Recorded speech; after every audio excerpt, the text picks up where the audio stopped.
안녕하세요. 팝콘TV입니다. 아니, 집 나간 지가 언젠데 이렇게 단번에 알아볼 수 있을까요? 옥태영을 보며 눈을 희번떡이며 반가워하는 김소혜. 이 장면은 진짜 공포영화보다 더 무서웠어요. 김낙수를 보며 놀랬던 가슴 소혜아 씨 보고 뒤집어지기 일보 직전인데 그래도 차분하게 이 위기를 헤쳐나가야겠죠?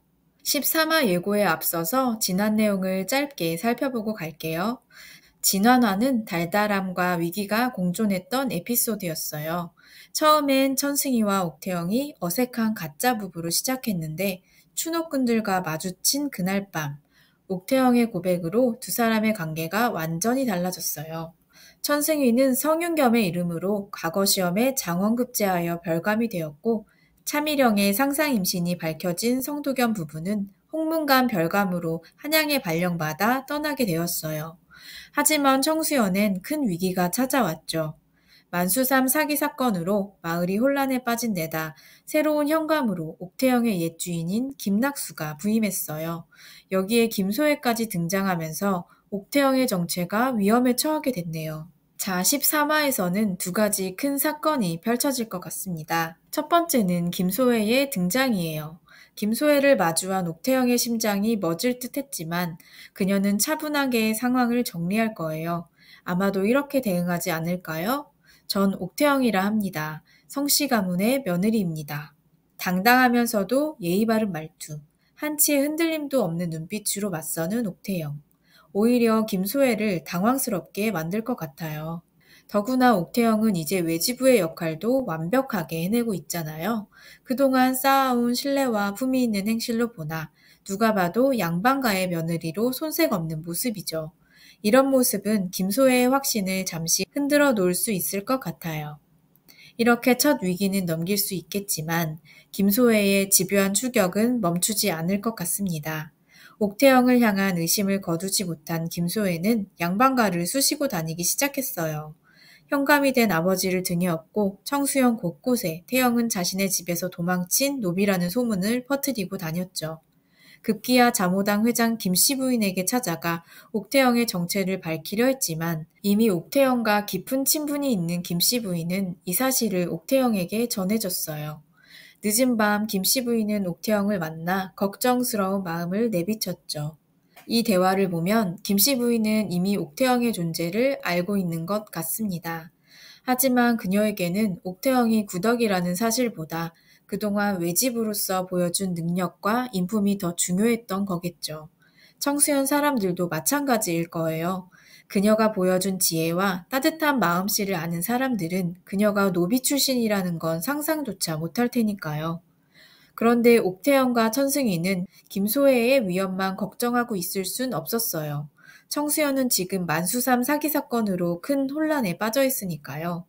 전 재산을 털어 만수삼 씨앗을 산 양반들과 청수연 사람들이 모두 쫄딱 망하게 생겼다며 홍씨 부인이 직접 옥태영에게 해결을 의뢰했죠.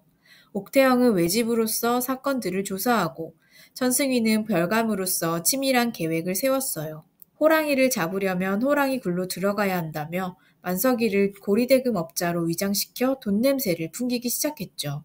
사람들에게 저당을 잡고 돈을 빌려주는 척 하면서 사기꾼들이 스스로 찾아오기를 기다리는 거예요. 도끼는 장터 주변을 배회하며 수상한 사람들을 살피고 계산이 빠른 끝동이는 만석이와 함께 장부를 꼼꼼히 기록하며 돈 빌리러 오는 사람들의 신원을 하나하나 파악하고 있어요. 이렇게 천천히 그물을 좁혀가며 사기꾼들의 정체를 밝혀낼 작정인 것 같습니다. 옥태영은 더 근본적인 해결책을 내놓았어요. 자신이 키우던 노예 종자를 나눠주기로 한 거예요. 양반들에게는 소정의 값을 받고 가난한 백성들에게는 무상으로 나눠주면서 청수연의 위기를 함께 극복하자고 제안했죠. 사실 옥태영은 이익을 취하려고 노예를 키운 게 아니었고 집안 식구들도 마음껏 쓸 수 있게 할 만큼 넉넉했죠. 만수산 피해자들을 돕기 위해 노예를 나눠주면서 청수연 사람들의 마음도 하나둘 얻게 될 것 같네요. 하지만 소문이 무성해지는 걸 더 이상 두고 볼 순 없었어요. 첫 대면에서 위기를 모면했지만 옥태영이 직접 대면을 결심했습니다. 자모당의 모인 자리, 김낙수와 박준기가 상석에 앉고 김씨 부인과 홍씨 부인도 함께 자리했습니다. 그런데 정작 김소혜는 이 자리에 없는 것 같은데요. 아마도 박준기의 첩이라 자모당 회원들의 자리에 함께하기 어려웠을 수도 있고, 김낙수가 현감의 위치에서 공식적으로 이 문제를 다루려 했다면 딸인 김소혜를 이 자리에 동석시키진 않았을 것 같아요. 그 노비가 저와 그리도 닮았습니까? 이 한마디에 방 안의 공기가 얼어붙었어요. 옥태영의 눈빛은 의외로 담담했고 그 모습이 오히려 김낙수를 당황스럽게 만들지 않았을까요? 옥태영을 이리저리 훑어보는 현감의 눈빛. 김낙수의 표정에선 복잡한 감정이 읽혔을 것 같아요. 아버지로서 딸의 말을 지지해야 하지만 한편으론 박준기를 견눈질하며 함부로 나서진 못했을 테니까요. 그리고 박준기. 그는 여전히 차가운 미소를 띤 채 이 상황을 즐기기라도 하듯 지켜보고 있었겠죠. 그리고 그 힘겨운 하루를 마치고 집으로 돌아온 두 사람. 조용히 술상을 마주하고 앉아있는 모습이 왜 이리 애틋할까요? 위기 속에서도 서로를 향한 마음만은 더욱 깊어져 가는 것 같습니다. 여러분은 13화가 어떻게 전개될 것 같으신가요? 전 개인적으로 옥태영이 이번 위기를 잘 넘길 것 같은 예감이 드는데 다들 어떻게 생각하시나요? 댓글로 여러분의 예상도 들려주세요. 구독과 좋아요, 알림 설정도 잊지 마세요.